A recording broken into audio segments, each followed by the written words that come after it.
परभणीमध्ये स्वस्त धान्य दुकानांवर मागील काही दिवसांपासून ई-पॉज मशीन सर्व्हर डाऊन असल्यानं धान्य वाटप करण्यात अडथळे येत आहेत।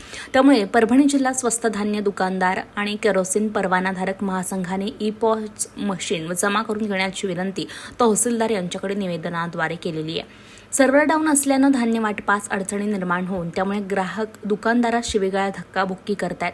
त्यामुळे स्वस्त धान्य दुकानदारांना अडचणींचा सामना करावा लागतोय।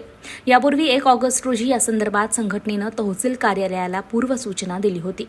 त्यामुळे ई-पॉज मशीन जमा करून घेण्याची विनंती संघटनेनं केलेली आहे। निवेदनावर महासंघाचे जिल्हाध्यक्ष सुभाष यादव, कोषाध्यक्ष मारुतराव खटिंग, सचिन नारायण वाघमारे यांच्यासह अनेकांच्या स्वाक्षऱ्या आहेत।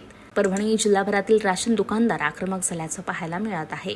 मशीन आहे की गेली 19 तारखेपासून सगळी बंद आहे। आता 19 तारखेपासून बंद असल्यामुळे गिरायकाला आम्ही 2-4दा सांगितलं बंद आहे, पण गिरायक म्हणाले इतक्या दिवस कसं काय बंद आहे। आणि एखादं इमान जर बंद पडलं तर एका दिवसात चालू होते। तर ही नेटवर्क आहे, आज हे नेटवर्क का चालू होईना, काय याच्या मागचं कारण काय हेतू शासनाचा काही समजेना। आणि पब्लिकची आणि दुकानदाराची विनाकारण बाचाबाची आणि विनाकारण नाराजगी होत आहे। याबद्दल शासनाने त्यांचा निर्णय घेऊन त्वरितच्या त्वरित हे प्रश्न जो आमचा नेटवर्कचा प्रश्न आहे, आज लोकांच्या घरी खायला भाकरी नाही, महिन्यापासून माल दुकानामध्ये आमच्या पडलेला आहे, आम्हाला वाटप करता येत नाही, त्यांना माल असून बी आम्हाला देता येत नाही। 1.5 महिन्यापासून हे सर्व्हर डाऊन काय याची खरं चर्चा झाली पाहिजे आणि याची चौकशी झाली पाहिजे। मग यांना सर्वसामान्य माणसाला राशन द्यायचं नाही का राशनचा निधीने दुसरीकडे कुठं वर्ग केला आहे, हे सुद्धा अभ्यास करण्यासारखी गोष्ट आहे। यामध्ये सुद्धा आपण लक्ष घातलं पाहिजे।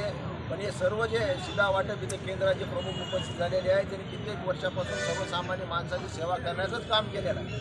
आज यांना कसल्या प्रकारचं कमिशन नसताना सुद्धा एक समाजसेवा या भावनेतून हे लोक काम करत आहेत। खरं तर हे चांगलं काम असताना सुद्धा या सर्व्हर डाऊनच्या नावाखाली त्यांच्या डोक्यावर खापर फोडण्याचं काम जर शासन करत असेल तर या शासनाला शासन करण्याचा अधिकार नाही। आमची विनंती आहे शासनाला सुद्धा या माध्यमातून जे मागचे 1-1.5 महिन्यात